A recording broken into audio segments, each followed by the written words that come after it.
सुग्रीव और बाली के लड़ाई में जब श्री राम ने शत्रु संहारक बाण से दूर से छुपकर बाली को मार गिराया और फिर उसके नजदीक गए, तब बाली ने कहा, आ गए तो तुम ही वो राम हो। तब लक्ष्मण कहते हैं, तुमने ठीक पहचाना कपिवर, यही पुरुषोत्तम श्री राम है। फिर बाली कहते हैं, हे धर्म ध्वजाधारी मर्यादा पुरुषोत्तम श्री राम, मुझे केवल इतना बता दो, कौन सी मर्यादा का पालन किया है तुमने राम? आड़ से छुपकर तुमने मेरे ऊपर प्रहार किया है। इस प्रकार वार करना वीरों का काम नहीं है, ये तो व्याध का काम है राम। इस दुष्कर्म से क्या अपनी वीरता के नाम पर कलंक नहीं लगाया है राम? राम बोलो, राम बोलो, उत्तर दो राम, उत्तर दो। फिर बाली कहता है, यह तीर निकल जाए तो मैं तेरी जान ले लूं। बाली को तड़पता देख राम कहते हैं, हनुमान इनका बाण निकाल दो, इनकी पीड़ा कम हो जाएगी। और फिर हनुमान जी उनका बाण निकाल देते हैं। फिर बाली कहते हैं, एक बात का उत्तर तो दो, लड़ाई तो हम दोनों भाइयों में थी, ऐसे समय में छुपकर मेरा वध करना क्या यही आदर्श है? मेरा आपका तो कोई बैर नहीं था राम, फिर किस कारण ये सुग्रीव इतना प्यारा हो गया और मैं आपका शत्रु हो गया? राम, मैं क्यों आपका शत्रु बन गया? तब राम कहते हैं, मित्र का शत्रु शत्रु होता है, सुग्रीव हमारा मित्र है। तुमने उसके प्रति जो अन्याय किया है तथा तुम्हारे पापों का दंड देने के लिए हम तुम्हारा वध करने का प्रतिज्ञा ले चुके हैं। रघुवंशी जब किसी को वचन देते हैं तो प्राण जाने पर भी उस वचन को पूरा करते हैं। अपने वचन को पूरा करना उनका सबसे बड़ा धर्म है तथा उसके लिए उन्हें निंदा का पात्र बनना भी स्वीकार है।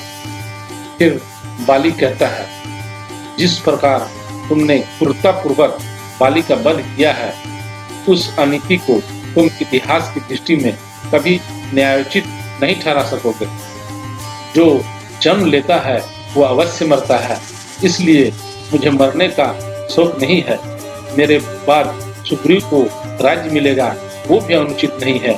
अनुचित इतना ही है कि तुमने मुझे रणभूमि में मेरे साथ वीरों की भांति युद्ध करके मुझे नहीं मारा, मुझे अधर्म पूर्वक मारा है तुमने मेरी निरपराध हत्या की है।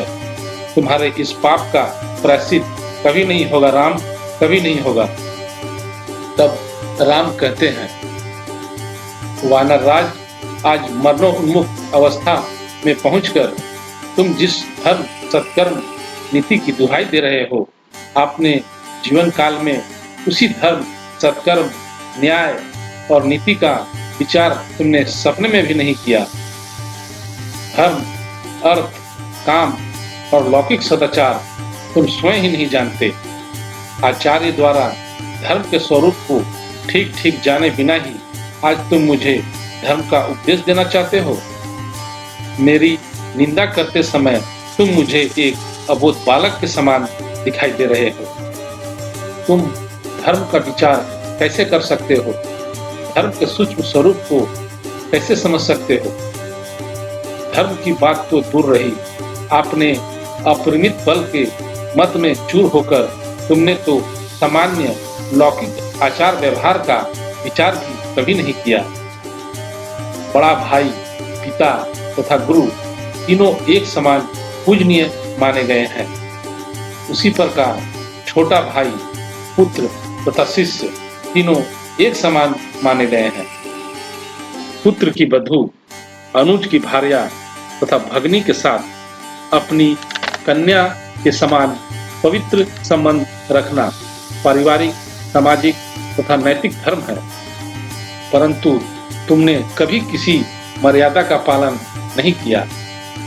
अपने छोटे भाई के साथ अन्याय करके बिना किसी दोष के उसे निष्कासित कर दिया और उसके जीते जी उसकी पत्नी रूमा को अधर्म और अनीति से पत्नी की भांति अपने अधीन रखा।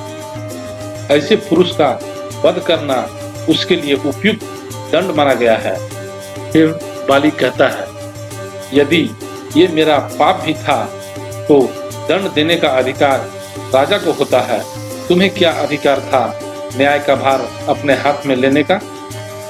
तब श्री राम कहते हैं, अहंकारी बानर, तुम्हें ये विदित होना चाहिए, पर्वतों, वन और कानन से युक्त ये सारी पृथ्वी हम इक्ष्वाकु वंश के राजाओं की है। इस समय इक्ष्वाकु वंश के राजा भरत हैं।